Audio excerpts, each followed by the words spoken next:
speaking about a disease which is extremely prevalent in today's society, and no doubt one that we'll all be experiencing on a day-to-day basis as practicing chiropractors. To my core, I truly believe that everybody should be afforded the opportunity to express their innate health, and unfortunately, due to the rising obesity numbers in this society, more and more people are no longer expressing that innate health, but instead expressing the symptoms of overabundance and overnutrition.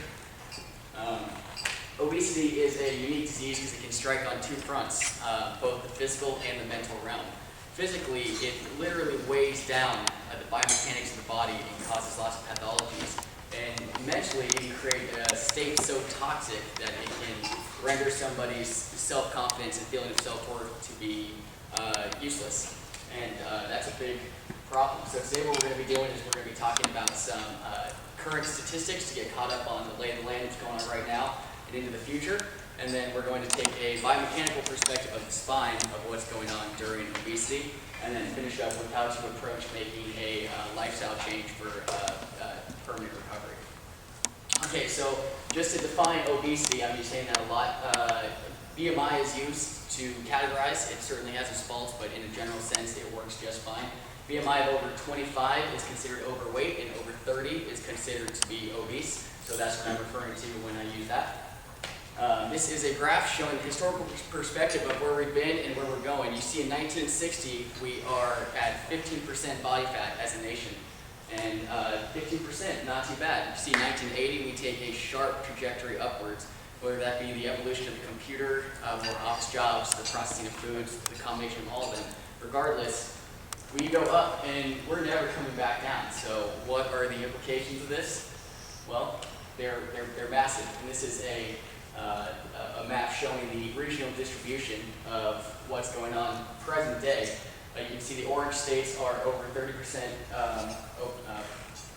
obese, and the yellow states are 25%, and there's definitely a regional disparity there, but regardless, however you look at it, it's not pretty. So the implications of this are huge because we are soaring, and the American Heart Association estimates that by 2030, we are going to be 42% obese as a nation.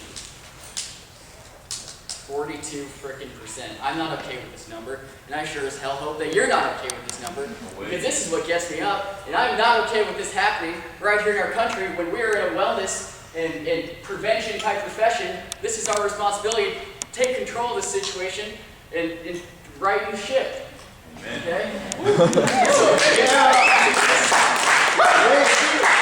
The number one disease killing Americans right now, officially, is cardiovascular disease. And the unique thing about cardiovascular disease is that nearly all of its risk factors are preventable. In fact, obesity is actually a risk factor for cardiovascular disease. So I put the two up side by side there. You can see a lot of overlap. Obesity is literally under the category there. So we have a preventable disease killing over 600,000 people a year. We have a preventable symptom in obesity, and we're not stopping either of them. So we are failing. We're failing as a nation, and we're failing our people. Okay, so what do we need to do as a profession to make a real change? Well, we need to be aware of the situation. We need to target this market because they need our help, and we can provide that help for them, both on a biomechanical standpoint and from a mental standpoint with diet and exercise. So that's what we're going to look at next. The spinal column is in our bodies for locomotion and to adapt to universal forces around us every day. Basic biomechanical forces: compression, tension, shear, stress, and torque and torsion. Those are universal forces coming in that our spine, when healthy and subluxation free, are able to adapt to quite easily and quite well. Unfortunately, when in case of an obese person, when you're holding extra load, say 100, 150 pounds on your body, you're no longer able to adapt to those forces, and you're going to be more susceptible to subluxation, which is a very huge problem. From a biomechanical standpoint, with the neurological aspects aside at the moment, that can pull you out of your range of motion. And when that happens, your joint is no longer, your spinal segment, I should say, is no longer going to be able to participate in the nutrient-toxic exchange that happens in your disc to provide the nutrition for your joints. So subluxation, you obviously have neurological outputs that we're very well aware of, but But from a range of motion standpoint, your segment is not thriving. It's dying for better purposes. Okay, so what does this mean? Other implications? Wolff's Law. When bone responds to mechanical stress placed on it by growing new bone. So if you are subluxated and then you have this additional load being compressed on, your bone is going to grow new bone. So this is a compounding situation that can get out of control real quickly, as you can see. And in a serious case, a bone spur could grow. It could impinge on a nerve, a muscle, a tissue. In serious cases, it could even cause some kind of canal stenosis. None of this is good. So another aspect to look at biomechanically are the ligaments. Ligaments house all the proprioceptors, the majority of the proprioceptors, which allow your brain to know where the body is in space. When you're subluxated, your ligaments are not communicating properly to your brain to let you know what's going on. And in the case of obesity, with this extra stretching and torquing going on because of subluxation and load,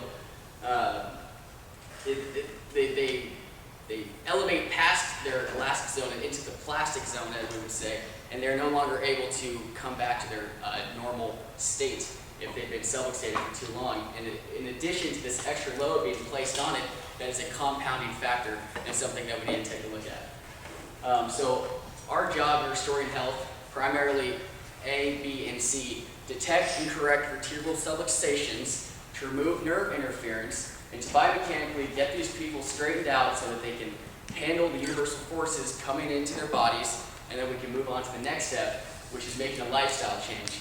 Now I say lifestyle change in modified nutrition and not diet, because diet means that it's temporary and a lifestyle change is permanent, and that's what we're going for. We want full recovery, we want wellness, we want prevention. We're not settling for anything less. Okay? So some quick tips to modify nutrition. Only have a few minutes left. Moderation, moderation, moderation. I say it 3 times because that's how much I believe it. If I hear one more person cutting out carbohydrates for like 5 years to lose weight, I'm going to lose my mind. So it's just going to take some quick and effective changes. You have to keep in mind the population we're targeting right now may not have the most nutritional education. They might be frightened or scared or what have you. So you want to keep it easy at first. Maybe just start by swapping out your red meats for white meats and some fish. Put fiber in the diet. If you're going to have grains, make them whole. Give them shopping tips. When you're going around the supermarket, shop the perimeter because that's where all the fresh produce is. Okay, so you got to put yourself in their shoes. That also applies to exercise. You can't tell someone who's carrying 100 extra pounds around their belly to go run 3 miles this week, because that's going to hurt their knees and their ankles, and they're not going to do it. They're not going to listen to you, and nothing's getting done. So what you have to do is start slow, goal setting. Don't set them up to fail. That's extremely important. To get to this point, they've probably failed along the way. We're there to help them. Okay, we need to keep going. So in conclusion, obesity is rising at an alarming rate in our society, and we need to step up and be the solution. Okay, obesity is related to the #1 killer in America right now, which is subluxation, and the official #1 killer in America, which is cardiovascular disease. Okay, so we need to get out there with our thing, remove subluxations, create lifestyle change, make the paradigm shift, get sick people well, clear the nervous system, and unleash the innate intelligence within everybody.